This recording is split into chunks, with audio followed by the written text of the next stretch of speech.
And now it's time for Fits for Big Commits.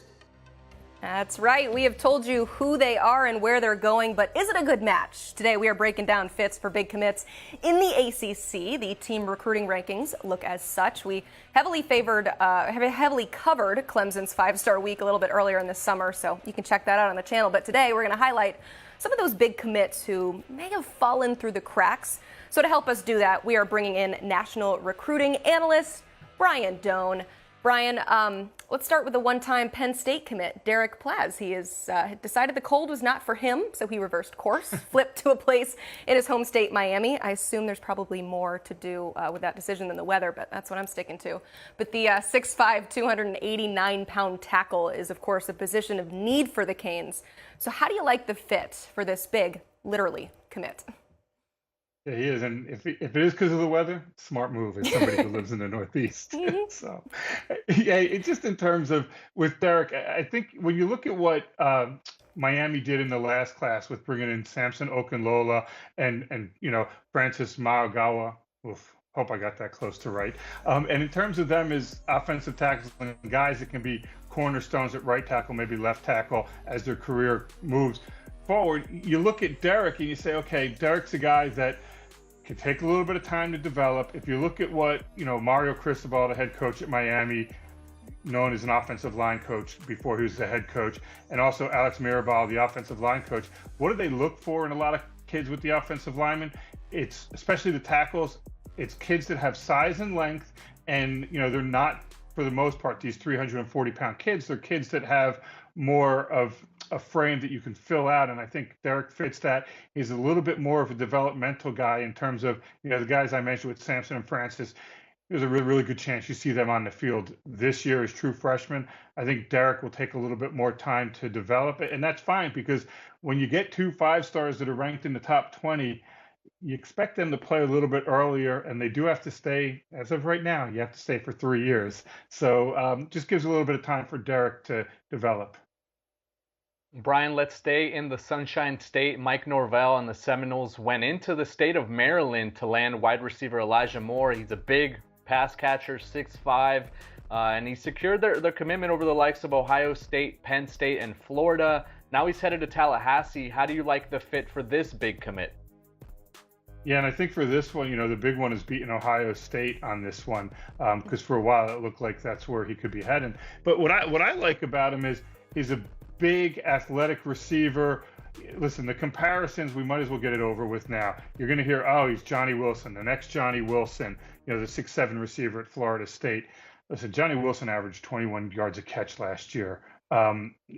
Let's see if Elijah can get to that. There's talk of how high Johnny Wilson can get drafted, but that's the idea, right? In recruiting, we heard it all the time with Penn State. You're going to be the next Micah Parsons when it came to the edge. Well, Elijah Moore is a guy that has size. He can go up and get the ball. He can get the ball in traffic. He's a good route runner. He knows how to set up his DBs. The way Mike Norvell wants to run the offense, you're going to have a lot of speed guys around him, hopefully isolate him. They'll take shots down the field. And I think that if you look at Elijah Moore, the one question is speed, top end speed, but he gets out of breaks. He knows how to use his size. He's got good body control. He's a kid I've seen practice, camp, play. So I've gotten a really good look at him in different facets of it. I just think he's a really good player with size. And, he's 6'4.5", 6'5". There's not, even if you're a quarter who's 6'2", you're still going to be battling some size there. And I think that's one of the things you look at. And he fits in perfect with what Florida State wants to do in terms of using a big receiver and one-on-one coverage down the field.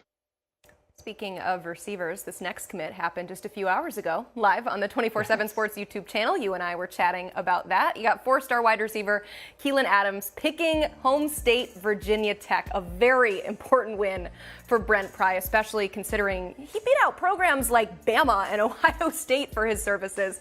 But how do you like the fit for this big commit?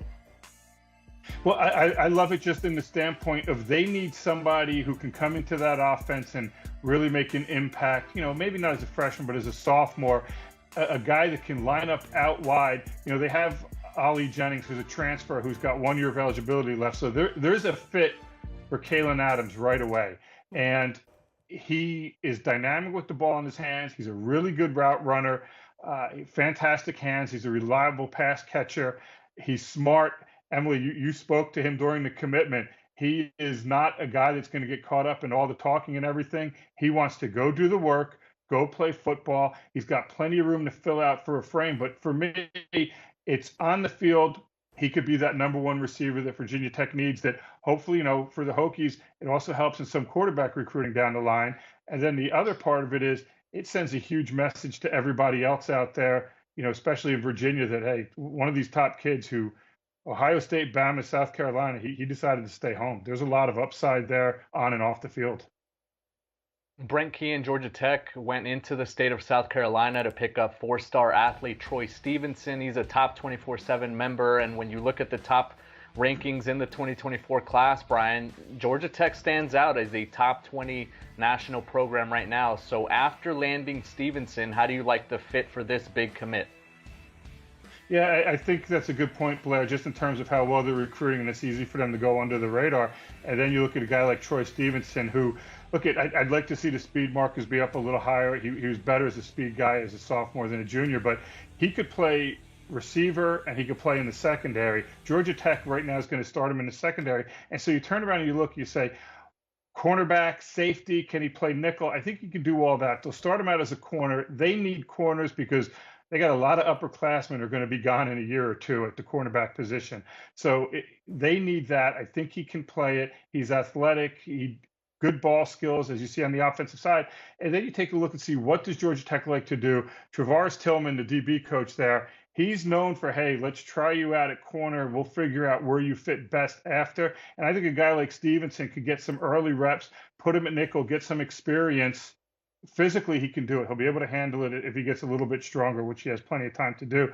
Start him out at nickel and then see what you have after that. Are you going to play him at corner? Can he play safety? But he's versatile, and he's a kid that I think could factor in early when he gets to Georgia Tech. Yeah, a lot of early recruiting momentum for Georgia Tech, currently third in the team rankings in the ACC behind Clemson and Florida State. Brian, thank you so much. You can read more of his work online at 247sports.com. Also, if you want that exclusive, juicy information, you can become a VIP member. Highly recommend that.